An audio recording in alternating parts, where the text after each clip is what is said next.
This VIP Roundtable is one of a three-part series presented by FNAME. On behalf of the entire FPA, Intersect Media, and FNAME, that's a mouthful, team. Let me say how excited we are to be able to provide our FPA members this revenue-generating series, hearing directly from some of our vendors and sales experts from the field. But before we get started, I do have a few short announcements. First off, I'd like to recognize our sponsors, Blue Toad, Preferred Marketing Solutions, and our very own Intersect Media. Please mark your calendars for our next VIP Roundtable, which is being held on August 27th. And this will be our second in the series, and it's on helping our business partners tell their important story. We'll be hosting a morning session for our weeklies and one in the afternoon for our dailies. Small reminder that this session is being recorded, and if you have any questions, please feel free to use our chat feature, and Carolyn will get to as many as she can at the end of each presenter. And now, without further ado, I'm going to turn it over to Carolyn Nolte, our Vice President of Intersect Media and FNAME. She will be our moderator this morning, and we'll be introducing our panelists. So Carolyn, take it away. Thank you, Jim. Good morning, everybody. As Jim mentioned, I will be the moderator today for our morning session. And I'd like to introduce our first panelist, Kathleen O'Hara. Kathleen is the Digital Sales and Business Development Manager of the Observer Media Group in Sarasota, Florida. She's been working with the Observer Media Group for the past 10 years. And prior to that, she was with New York Times Media at the Sarasota Herald Tribune. An interesting fact, prior to joining the newspaper industry, Kathleen was actually with AT&T and brought yellowpages.com to the state of Florida. So today, Kathleen will be telling her story about how she and her team have used digital data to increase revenue for the Observer Media Group properties. And just a reminder that we're going to have the Q&A immediately following rather than waiting to the end. So make sure you type your questions in the chat. And when Kathleen completes her information session, we'll jump right to the questions. So with that, I'm going to turn it over to Kathleen. Thank you, Carolyn, and thank you, Jim. I appreciate the opportunity here to talk to everybody. But full disclosure, I want to say that when I was first approached about talking about leveraging digital data, I have to say that even though digital is in my title, I am like not the googly person. And I'll explain. So my very first kind of big girl job was that I worked for a IBM compact Hewlett-Packard distributor where, because I'm 80 years old, I went into companies and talked them out of typewriters and ledgers and into personal computers and things like Lotus 123. And they would look at me when I went in there with all my techno speak like I had three heads and quickly escorted me out the door. And I realized that the best way to leverage your data was to learn how to speak about your data in a way that is more, that they understand it and that they understand the importance and they understand that it is simply just our audience. And here with the team, the Observer team, they will know, I say this a million times, that the #1 way to kill a digital sale is to use the word digital. We are not Google. We're not Google. We're simply newspaper organizations that now allow our content to be out in a format that our readers want to consume it. So that's the #1 rule. Don't call it digital. It's simply your online publication, and we need to talk about our readers to that publication. So I would say the first thing that I want to share as far as using your data to increase revenue is learn about your audience. And here we don't talk about print versus digital. We talk about our full audience. So what does full audience mean? Well, you think about that, I'm going to bring it back to the Observer. we put content out, and we put content in our print publications. We have 4 publications here. We put it out on our Facebook pages. We put it out to our email subscribers, and we put it out online. It's all local content. That's all it is. So I kind of say to my team, when you're talking to your client, if they take War and Peace, for example, if someone wants to read it on a tablet versus reading it in a print publication, it's still War and Peace. So our readers who come to us to read about local content, their value is not weighted. It's all equal eyeball values. So when we start talking to our clients about our full audience, it makes more sense to them. And the data then leverages to, wow, look how many readers that they have. It's not print versus online. It's simply just an increase in reader growth. I also want to say on that too, is that when you think about it, we are no longer, or at least I can speak for us here at the Observer, we are no longer a weekly publication. We're a daily publication. We put content, we publish content daily. So when we're kind of going back to our clients and we go to that 101 of marketing and advertising and we say, okay, we hear what your need is. We know that our audience is important to you. So we're going to establish a campaign to make sure that you're seen no matter where our readers are coming in. If they choose print, if they choose online, if they choose Facebook, if they're email subscribers, we're going to develop a full audience campaign to make sure that you're being seen and you're being seen often, no matter how our readers want to read that content. So I hope that makes sense. That's kind of like my 2 big mantras here. As a matter of fact, I think sometimes my team over here has threatened to hit me over the head if I say it one more time. But I will tell you that when it makes sense to our advertisers, then they can justify the buy. So we sell out pretty much almost 95% of our owned and operated inventory over here. So it's working well.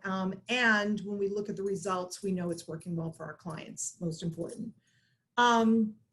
Second, kind of leveraging your data information, I would say, is your product inventory or availability. We all now are so fragmented. We have so many different offerings now that for our teams to be able to go out and kind of make sense of this as they're presenting it, I created what was called a digital products menu. And don't laugh at me, but how I kind of came up with this idea was, I was at a conference in Chicago and I was thinking about how do I help my team kind of bring this all into a simple message. And I was ordering my breakfast on those breakfast menus that they do, like coffee, and I wanted yogurt. And I thought, I'm going to go back and create a digital products menu or online products menu. And so when my team talks to their clients and their clients are like, okay, this is my perfect breakfast, this is my perfect media campaign, they get to go down the list and kind of check it off. So as we build these campaigns, they can kind of take a look at the products menu as a whole. And then the extension of that is I look at our actual numbers. Okay, how many ad impressions are we serving? How many email subscribers? What's the availability in our dedicated email? What's our availability in our Facebook, dedicated Facebook? Because we have all those on a certain calendar basis. How many rich medias do we still have left? And I take a look at those and I start creating bundles that will make it easier. Think of it as the media happy meal. I create these bundles that the reps can go out and say, hey, I have this perfect little happy meal for you. And I usually leverage kind of rates so that it makes sense to the client that, okay, if you're spending this for this audience, but you're spending this to get this audience, it's a no-brainer. As I like to say here, you'd be losing money not to buy that. So I create those kind of bundles. And I'm sure if I don't say this, Jim's going to call me out. So I am going to throw myself under the bus right here is, for whatever reason, a long time ago, one of my bundles we called the oranges. The more oranges the reps picked off the tree, the more bonus that they got. Well, now this year, because we've added audience extension to our newest product this year, is I've created what's called the Fruit Bowl, which is a combination of multiple different bundles of apples and strawberries and bananas. And if they put it in the Fruit Bowl, they get bonusing as well. And of course, we've incorporated our print products into kind of those bigger buys as well. And I told this, and I am going to say that my team, if they sell to a certain point, I'm going to have to show up with the Carmen Miranda hat on my head. And I'm going to do it because they're killing it out there right now. They're selling, selling, selling. We are, even with COVID, we've beat last year and we're 2% away from kind of trending up again to hit the marks that we did last year, which I'm super excited about. And I also look at those bundles, like when we're kind of seeing some inventory that reps are having trouble selling, I'll make it easy to kind of add it to the bundle, because then, and this is kind of my third analyzing the data, is I take a look at the analytics, because once we've developed a campaign, sold it, and I can go back and use that information. As a matter of fact, we do what's called our big ops. Every Wednesday, we put out one campaign that the analytics have been amazing, that we've seen great results. We put it in a flyer and the team goes out and sells it to everybody else that would want to have that same kind of results. So I leverage that bundled information to show a client how much more visibility they would get from that particular package. And the last thing I'm going to say on this too is, as far as data is concerned, is I take a look at cost per impression, not cost per print impression, cost per online impression, cost per impression. And when you develop a full audience campaign equals this minute of visibility equals that total package price and divide it up, you're going to put in front of a client, and sometimes it's less than a price of a stamp as far as how they're going to be seen. It's a no-brainer when they take a look and say, okay, for this investment, you're going to be seen this many times in this way. It's a no-brainer. So it's worked well. And again, going back to my original one, this is not digital. We are a newspaper organization that has simply responded to, with technology. Technology fragmented it. They've created multiple ways for people to consume information. We just simply respond. So that's kind of it for me.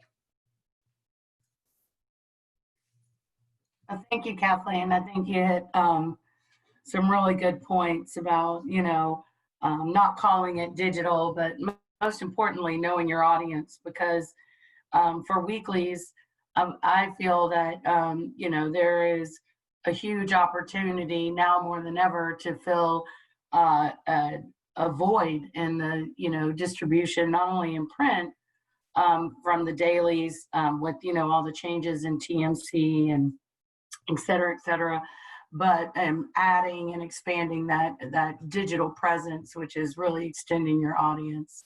So Absolutely. thank you. We use an old-fashioned calendar that we set the campaign so that literally they can see that every single day of the week, someone is touching or being seen by that. And so we use an old-fashioned calendar to say exactly what you just said. We make sure that the client knows they're being seen. That's great. Well, we have one question from Diane so far. Diane is asking, can your reps put together their bundles on an initial sales call, or do they need to bring needs and come back and build a solution or a menu item, or is it pick and choose on the fly? That's a great question. No, I've designed it so that on their products menu, they have, just like you have frequency in print, we have kind of the scale to each, so they can go down and they can choose which products that they need for their client, and then based on that buy, where their discount structure comes into play. So that's exactly why I created it that way, because I didn't want them to have to come back every single time. They're with a client, they choose the best breakfast menu for them, and then they can present. Got it. Jim is curious to know when are you actually looking at your open inventory for, all of the packages? Do you constantly look at that to make sure that you're not running tight on avails, or how does that work? Yeah, it's I have to say sometimes I feel like a day trader because I'm looking at it constantly, but I have to say for the most part, what I try to do is kind of take a look as we move into quarter to quarter. So I see what we did last year, I see what open availability is this year, and kind of develop the packages that way. I also look at like special sections times, like using anchors. So say they're doing like a summer fun and they're doing a back to school. I take a look at what my inventory is in between so that I can set that package for the reps to create like an anchor campaign kind of thing or an extended. So I am constantly looking at it. There is a base to kick off each quarter, but like I said, I am seeing like in the moment because once the impression is gone or once the day goes by, it's lost revenue. We don't do this anymore because we sell out. Like I said, I think last time it was 93% of our O&O, but I have to say that what I used to do is I would have a remnant client that we would always, so that I can make sure that the ad impressions, we try to sell above the Google ad network. And a follow-up question from Diane is, what would you say the percentage of like a typical package is in print in terms of dollars? So if you had X package, what dollars would be allocated print and what about digital? Print obviously is a much higher price point. I mean, that's, you know, we all know that it's a much higher one. So if I had to take a look at, it's usually maybe, I don't know, I'd say maybe 60-40. But we also see, and I'm sure you guys are feeling this too, post-COVID, we're starting to see a little bit of a slide. So sometimes in our packaging, we don't break it out per se because we want to make sure that we're hitting the same revenue. As long as I can promise the same audience or the same eyeballs, I try to balance the scale a little bit. But just by the nature of the rate in print, it's probably a 60-40. Would you say of all your packages, do you have like a minimum, or is it, you know, do they start at like $1,200 and go up to like 30,000, or like how do you organize those in terms of like dollar-wise for local clients? It really has to. I mean, and that's one of the things is that because if anybody knows the Sarasota area, and I think a lot of your areas are very much the same, we're predominantly SMB, small businesses. So you're going to have to lump off small, but I have to say in this approach, the one thing that I have found is a lot of times what happens is we'll go in with kind of a smaller full audience bundle, but once the clients start to see that we're rounding it for them, you verbally hear them say things like, maybe I should take budget away from that to put into this, because we can start show them that we're expanding into that area that they want to reach. Again, they have to want our audience, or you know, there's nothing I can do. But when I can show them that full coverage, we start to see those bundles build revenue-wise bigger, bigger, and bigger. And I have one more question. I feel like I hope I'm not annoying you, but for those that, you know, smaller weeklies that may not have completely optimized, you know, their site, or maybe have an opportunity to monetize it, what about, what are your suggestions as a starting point for those that want to move to extending, you know, their audience online? So I want to make sure I understand the question, because there's two ways I could answer that. Kat Hughes, our executive editor, I could have done none of this without her, because they put stories up online. First and foremost, the decision was made that we would make sure that we're posting online or through Facebook on a daily basis. All of our journalists have put their stories up. Because of that audience, that data, that information, I was able to monetize that. So if it kind of, that has to start first. And once you start seeing your ad impressions go, and you can show a client like, oh, look at our readership. I actually created this kind of crazy little triangle to kind of show all the doors to our business, meaning all the ways people are reading us. Once you can establish that you've got readership on all sides, it's a no-brainer to go out and start selling it. So I think it first comes with how you're putting your content up online, and then you monetize. Is that what the question? Yes. I want to make sure I'm answering that. Kind of like the chicken and the egg. If you don't feed the content and have that engagement with the audience, then Well, that's the whole, I mean, Can't sell it. and I don't want to, but we've all seen plenty of publications that are basically advertorial pieces, and we do advertorial too, don't get me wrong, I love that, we sell a lot of that. But we, you know, our biggest story is that we are by nature geo-zoned, because people that are coming to our site because they're reading about what's going on in Sarasota or our other publications, Jacksonville. So we're by nature, so that's our first and foremost, is where people are driving in, we're going to now make sure you're seen by those people.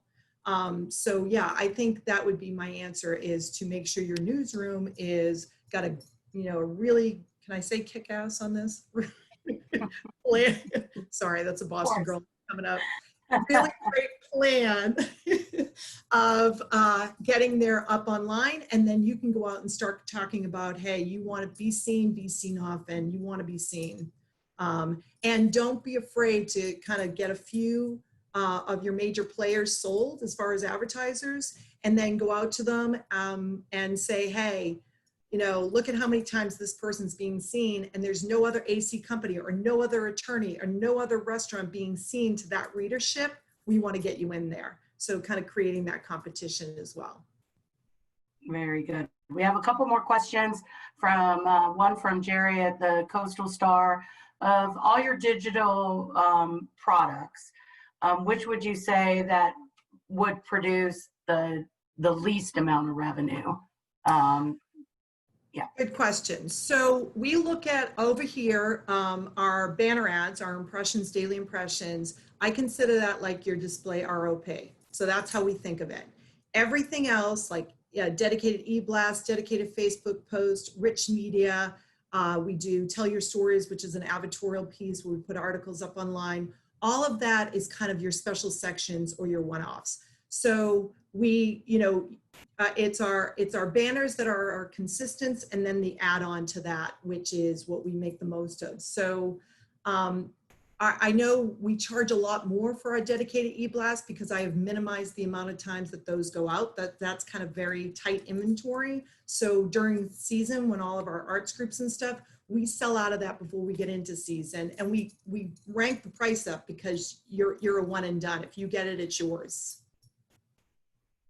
Very good. And a question from Diane at the Laker.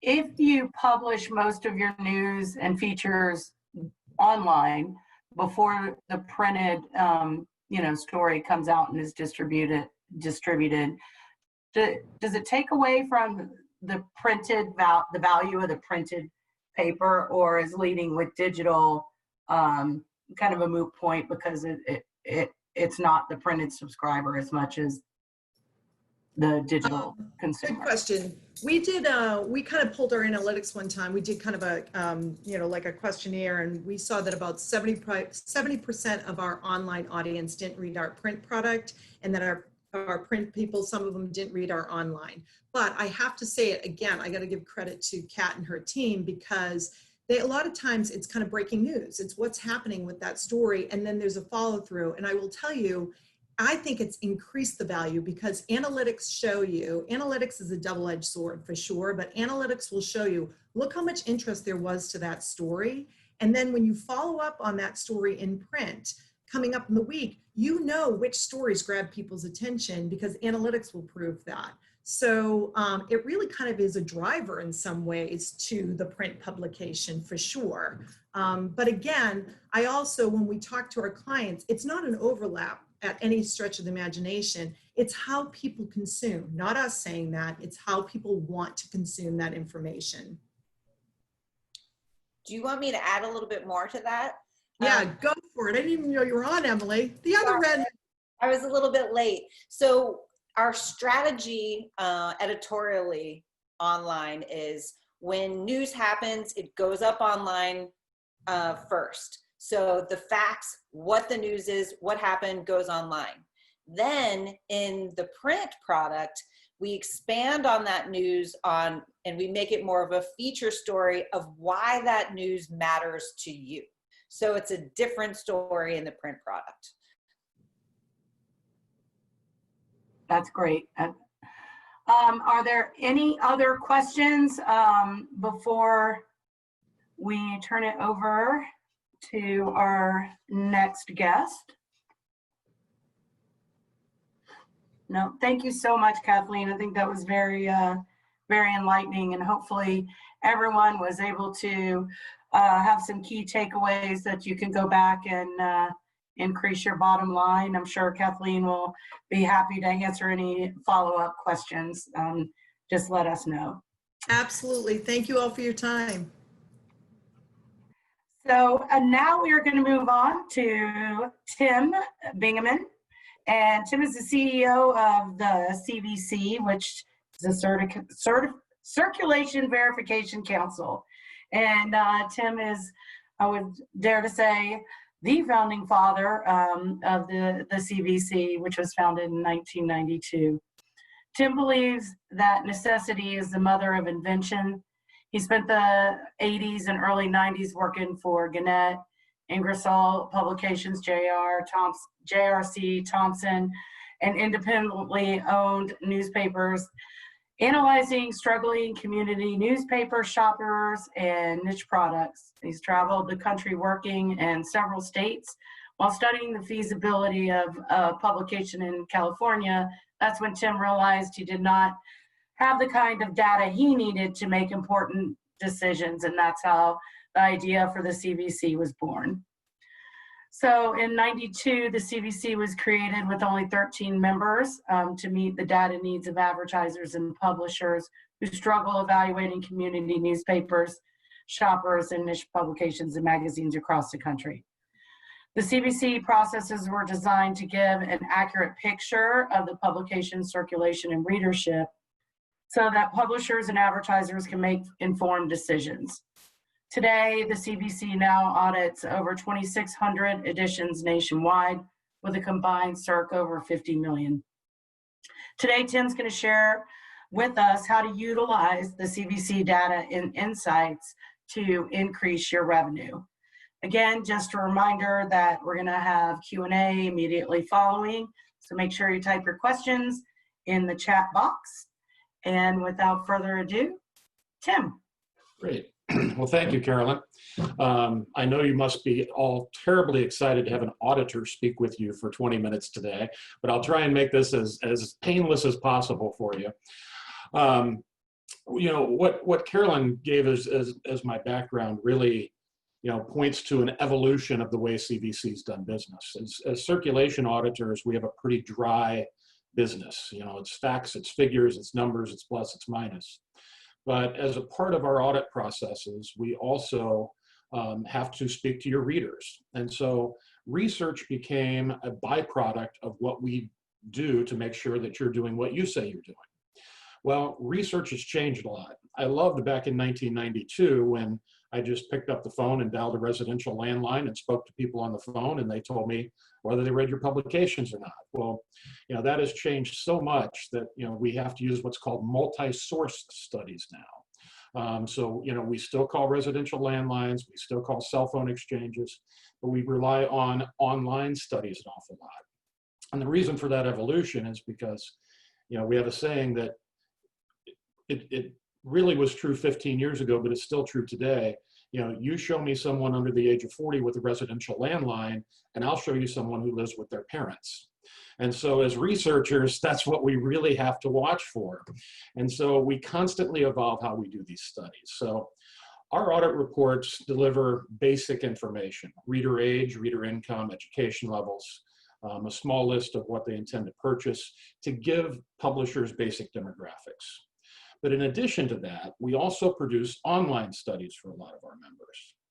Now, I'm not here today to sell you CVC services. Everything we're talking about today, you could do yourself, and I'd be more than happy to help you out and deliver that information to you. You can partner with your local universities or colleges and their marketing departments and do the same type of thing we're doing. You can also go to other research firms. There's Pulse Research, there's Scarborough Research, there's all types of research firms out there. So nothing I'm telling you today is unique. It's something you can easily do yourself. And as a Florida Press member, we'd be more than happy to supply you with all the information so you can do that.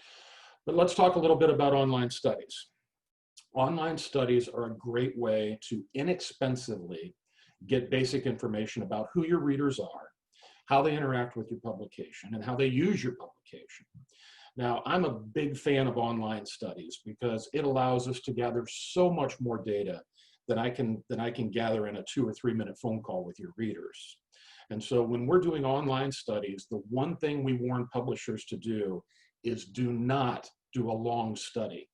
The ideal study length is less than 20 questions. I think 10 to 15 is about the target zone. So as a publisher, oftentimes when you design a readership study, you have a list of 50 things you want. Well, chunk it down. Decide on 1 or 2 or 3 of them. You're going to be able to do studies as often as you want to get the other information. So prioritize the information you want and then move on from there. Now, we have been doing what we call post-COVID-19 research since April. And so Diane was nice enough to agree to share some of her data that she did very early in that process. I'm going to do a quick screen share for you and show you what an online study result looks like. Because when we're looking at a publication like Diane's, you know, she has basic questions that she wants answered. Now, when we're done today, I'll give you my email address, and anyone who's interested, feel free to send me an email, and I will send you the 300 most asked questions last year on online studies. And I will also send you what we consider to be a good basic template to begin with on a study. And a good basic template always begins with this. We ask readers as a first question on any online study how they interact with your publication. We want to know if they read the print publication. We want to know if they visit your website, read your digital edition, follow you on social media, if they attend your events, if they're a part of your email newsletter programs. The reason for that is even if you're using the most basic of survey software like a SurveyMonkey or something like that, you can cross-tabulate those results and see the major demographic differences between the audiences that you offer. And being able to walk through the door of an advertiser and show a significantly different demographic for something in your electronic media as opposed, see, I didn't use digital, Kathleen, I just used electronic media. If you can show that demographic difference, it's a huge response for you. Now, Diane shows a series of different questions. She wanted to find out about social networking sites. So she wanted to know what percentage of her readers also interacted with social media. This is a very popular question for publications across the country. And the reason is your reps keep walking through the door and people say, I'm going to pull out for a couple of weeks, we're going to try something new. Well, there's nothing more frustrating than that happening. And so we have an awful lot of publishers ask social media questions. We always advise them now that they follow up this question with, have you ever purchased a product or service that you've seen advertised on social media? Across the country, only 21% have.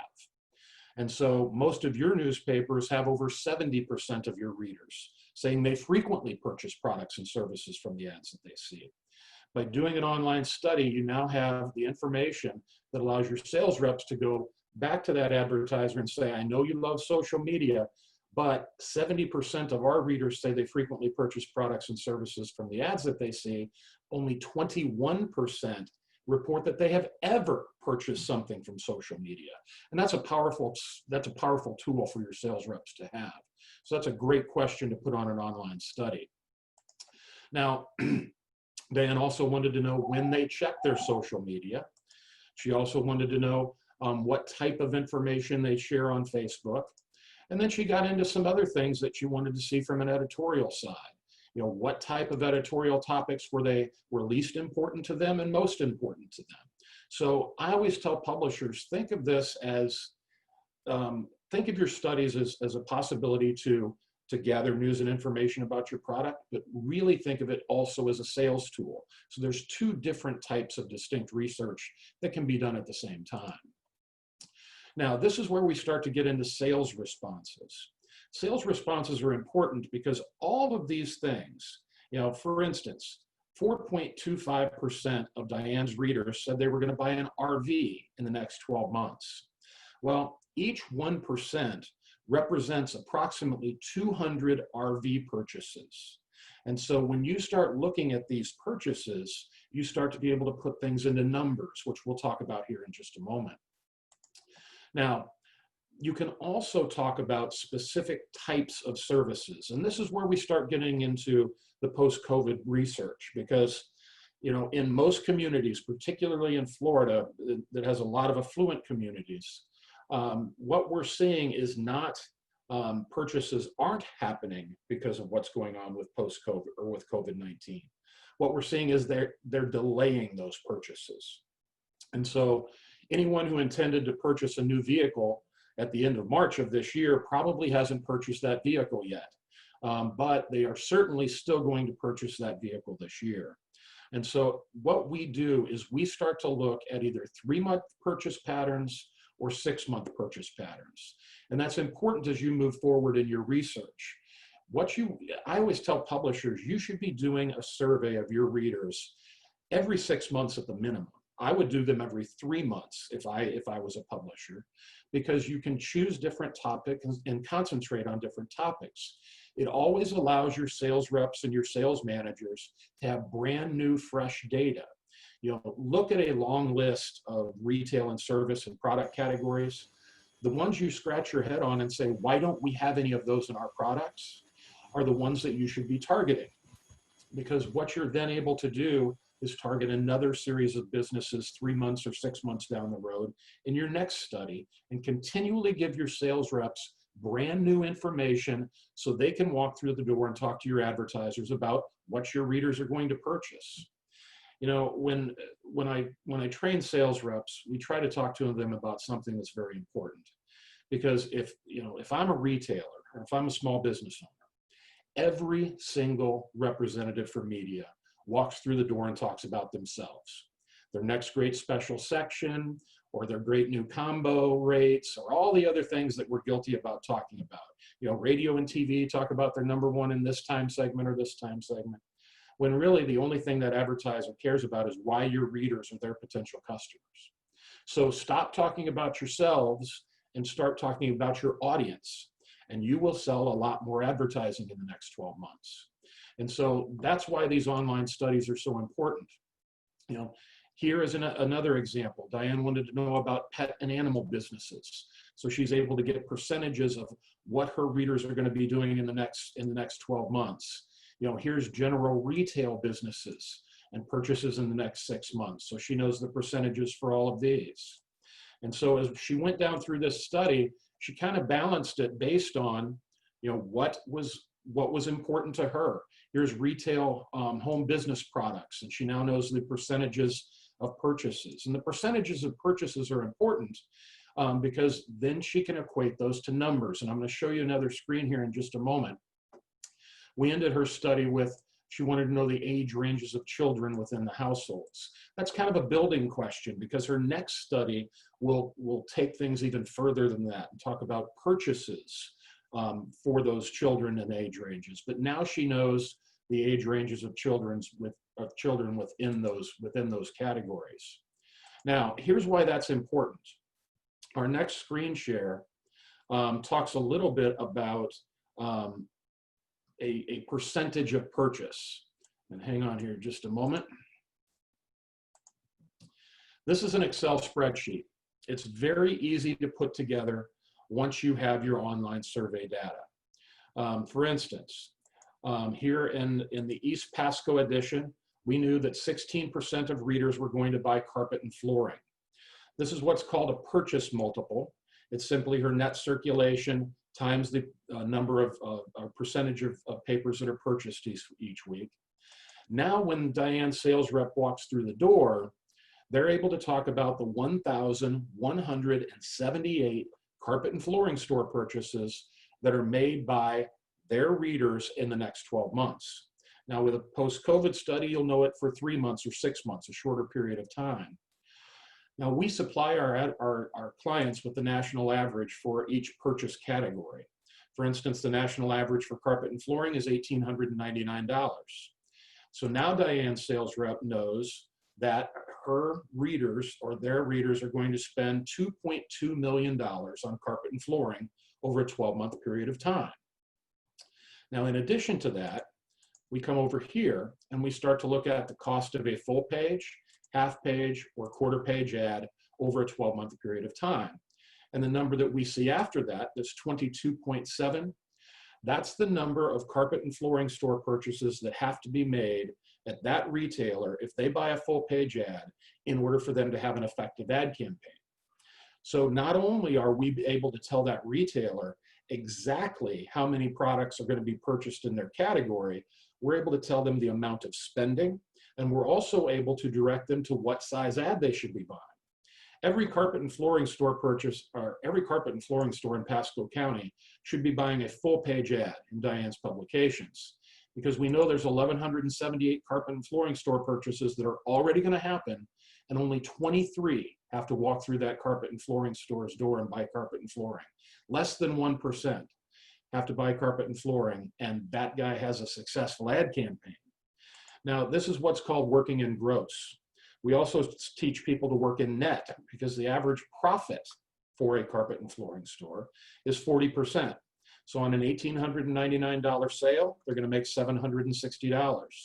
So if you change that on your spreadsheet, you then see the number of people who have to buy carpet and flooring until every purchase after that is 100% profit to that business. So if I'm a carpet and flooring store and 57 people walk through my door and buy carpet and flooring, 58, 59, 60, 61, 100% profit to that retailer. That's when they really hit the golden hour of retail sales. Now, keep in mind, 57 people in a year is not a big number. They're probably going to reach that in April, May, June, or July. Every single sale after that, the whole rest of the year, 100% profit to my business. So not only can this data help your sales rep sell, it can help them retain. Because remember earlier when I said there's nothing more frustrating than when you walk through their door and they say they're going to try something new? This keeps them from doing that, because if I'm at 100% profitability, I will never leave your business. I will never leave your advertising, because I know that I've already funded my advertising for the entire year. And now everything that walks through the door is 100% profit for me. So these are the types of things that you can do with the data that comes in.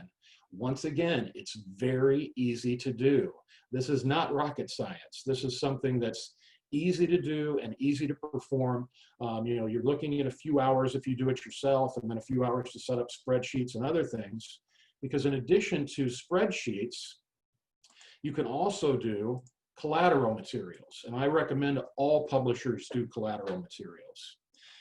So often at times a sales rep walks through the door of a business and leaves behind a media kit and a rate card and a copy of the publication, which 2 minutes after they walk out the door is in the trash can or recycling bin of the business. But if you leave something specific to that business, 5,104 carpet and flooring store purchases in the next 6 months, that is something that matters to that business. It's specific to that business. They're more likely to keep it, they're more likely to refer back to it, and they're more likely to use you later on. Because at some point, this 5,104 carpet and flooring store purchases is what really matters and what really is important to that business. Now, just a couple of other things here, just to talk about the simplicity of online studies a little bit. They're easy to do. I'm going to show you a couple of items here. Everything typically begins on an online study with space available advertising that you run in your publication. Make them 1/8 page, 1/4 page, 1/2 page, whatever you have room for, put in your publication that week. You're going to have to run these ads for 2 to 4 weeks to get the response you're going to need. Now, this is an ad that was done by Milwaukee Magazine. We have found that ads that are a little bit on the less serious side, a little bit funny, get a better response, okay? A lot of publishers offer a drawing. A lot of publishers do not. It's about 50-50 in our system. If you offer a drawing, make it of a general nature. Now, in addition, you're also going to want to promote your study on a website link, through social media, through your email newsletter programs is one of the best ways to get a great response. And all of these things drive traffic to your online study. So hopefully in 2 to 4 weeks' time, you've got a large enough response that you feel comfortable in shutting down the study, downloading and tabulating all the results, and starting to produce your collateral materials. Once you do that, you then have the ability to start talking about why your audience or their potential customers in items that are specific. And I want to show you one more thing, and then we'll open up to any questions you may have. But when we look at the importance of online studies, what we really want to talk about right now is giving your sales reps the ability to have something right now.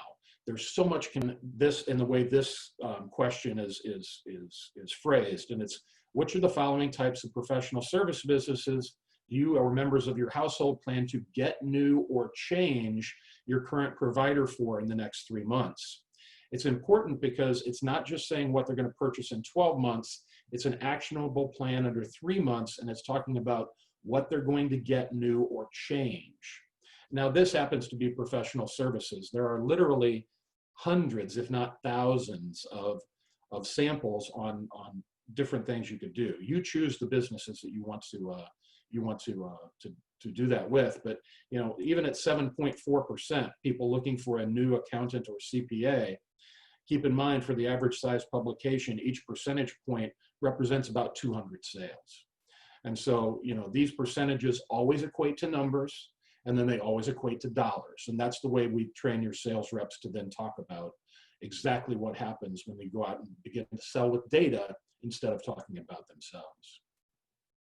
Okay, any other questions or anything I can go over for you in a little more detail before we wrap up today? We have one question or two that came into the chat.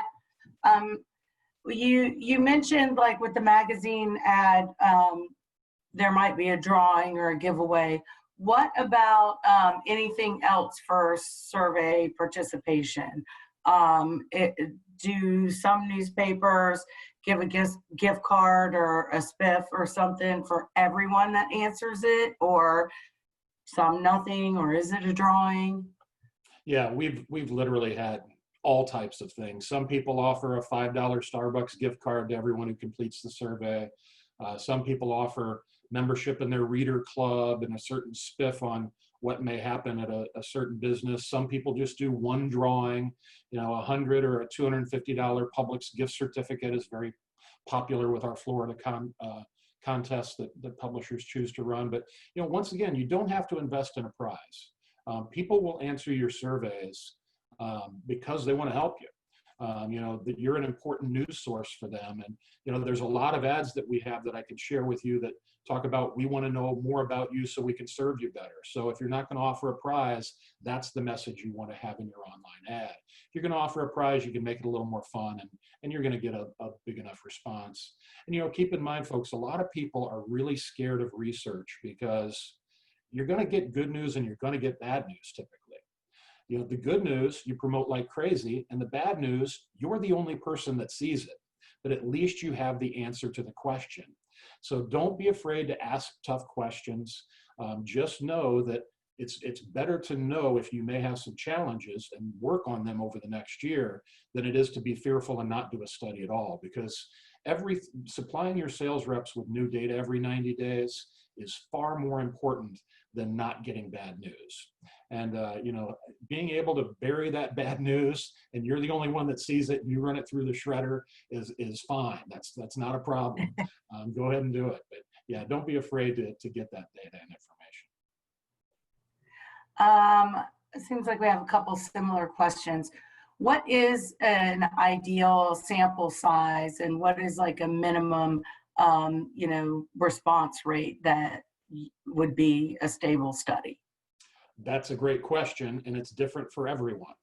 And if you supply me with some basic information, your circulation size, your frequency, number of households in your community, that type of thing, I can give you your minimum sample size number. It is figured by someone far brighter than myself because it's a complicated mathematical system. But generally, most publications, you know, if you're a small paid weekly with, you know, 1,000 to 2,000 paid subscribers, you can typically work off a sample size with as little as 100. You know, if you're at 20,000 free weekly, you're probably going to want somewhere in the 250 range. 400 is even more ideal. 400 for most surveys is usually the gold standard of response. And so, you know, it's not a question that is the same for everyone. So, but generally, for most publications, you're looking at about 250 respondents, puts you in an accuracy level of about plus or minus 4%. Perfect.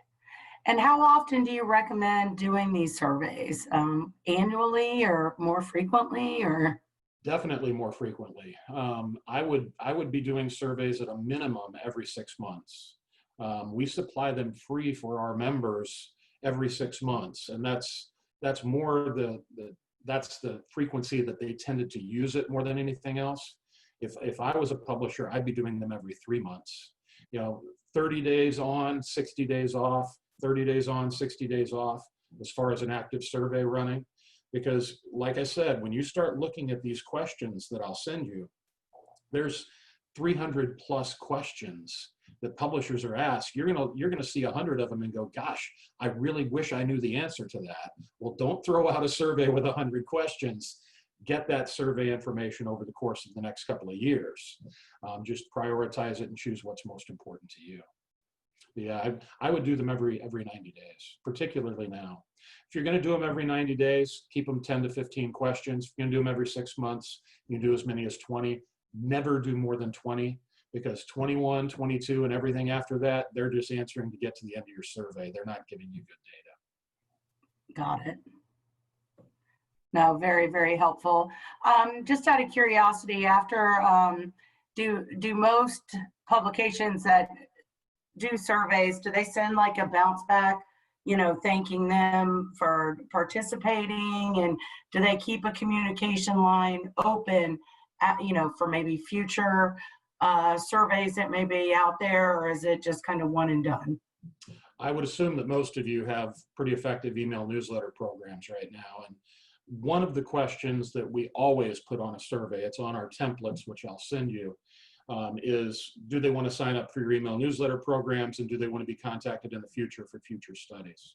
And so, yes, it's a very important question, and it is a fantastic way to add a few hundred new people into your databases. And if you, particularly if you're doing it on a regular schedule, you'll add 1,000 people a year to your email newsletter databases just on new signups alone from good online studies. And so, yes, it's a very important component, and it's a part of the template. Very, very good. Very good information. I love the calculation document that you built. I mean, as being in sales forever and a day, that type of information is so helpful and definitely can lead to great successes. We have a thank you, Diane, for letting Tim share your survey results. That was He shared this with hundreds of publishers throughout Florida in the last few months, and so she's been so great about sharing her data. And Diane, I really do appreciate that. You're doing a great service for the industry, being able to share this with other publishers. Absolutely, absolutely.